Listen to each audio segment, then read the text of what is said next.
मैं associate professor KC. Meena, geography. समय स्थिति के संदर्भ में प्राट का सिद्धांत। एरी और प्राट के सिद्धांतों की तुलना करें तो जो कल्याण और कल्याणपुर नामक दो स्थानों का अक्षांशों के निर्धारण ने जो सर्वे किया गया था, उसमें प्राट ने जब महाद्वीपों का घनत्व 2.75 मानकर गणना की तो वो अंतर 15.885 आना चाहिए। तो प्राट ने कहा कि ऊंचाई और घनत्व में उल्टा अनुपात होता है, अर्थात पर्वतों का घनत्व कठारों से कम, कठारों का घनत्व मैदानों से कम और मैदानों का घनत्व सागर तली से कम होता है, अर्थात ऊंचाई और घनत्व में उल्टा अनुपात होता है। तो उन्होंने बताया कि एक स्तंभ से दूसरे स्तंभ का घनत्व समान रहता है, बदलता नहीं है, लेकिन गहराई में जाकर के एक स्तंभ से दूसरे घनत्व में स्तंभ में घनत्व बदलता है, लेकिन गहराई में जाकर के एक रेखा के ऊपर जाकर के इनका घनत्व बराबर हो जाता है, जिसको क्षतिपूर्ति तल कहते हैं। तो उन्होंने बताया कि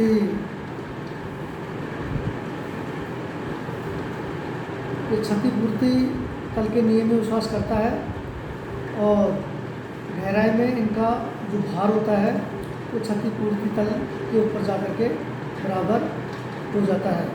इस तरह से प्राट का सिद्धांत क्षतिपूर्ति तल के नियम में विश्वास करता है। भूसंतुलन की सामान्य व्यवस्था, अगर धरातल पर हम देखें तो विभिन्न जो भूस्तंभ हैं या जो स्थल रूप हैं वो एक सामान्य नियम के अनुसार एक संतुलित अवस्था में स्थित है, लेकिन कभी कभी भूगर्भिक शक्तियाँ अचानक जब काम करती हैं तो इस भूसंतुलन में अव्यवस्था उत्पन्न हो जाती है और उसको पुनः स्थापित करने के लिए वो क्षतिपूर्ति करना होता है। लेकिन कभी कभी अचानक जब ये शक्तियाँ काम करने लग जाती हैं तो भूसंतुलन में क्षणिक अव्यवस्था उत्पन्न हो जाती है। जैसे जब पर्वतों का निर्माण होता है तो जो ही निर्माण होता है तो पर्वतों के ऊपर अपरदन शुरू हो जाता है। तो पर्वतों के ऊपर जब कटाव होता है, जो क्षयित पदार्थ जो जाते हैं, जो मलबा जाता है, वो सागर तली में जाकर के जमा हो जाता है। तो सागर तली के ऊपर भार ज़्यादा हो जाता है और पर्वतों के ऊपर कम हो जाता है। दोनों में अव्यवस्था उत्पन्न हो जाती है, लेकिन धीरे धीरे एक लंबी रूट के द्वारा मंद बहाव वापस नीचे ही नीचे पर्वतों की तरफ जाता है, जिसके कारण वापस वो क्षतिपूर्ति हो जाता है और दोनों का भार बराबर हो जाता है। लेकिन कभी कभी जब अचानक रूप से ये शक्तियाँ काम करती हैं तो भूसंतुलन में अवस्था हो जाती है। जैसे आज से 25,000 वर्ष पूर्व जब प्लेस्टोसीन युग में जब हिमावरण हुआ तो यूरोप, यूरेशिया और उत्तरी अमेरिका का जो भाग है वो लगभग नीचे बैठ गया, 700 फुट नीचे हो गया। लेकिन जब बाद में हिम का जब फैलाव हुआ और उसके ऊपर धरातल के ऊपर से भार हटा तो वो अचानक वो ऊपर धरातली भाग ऊपर उठ गए।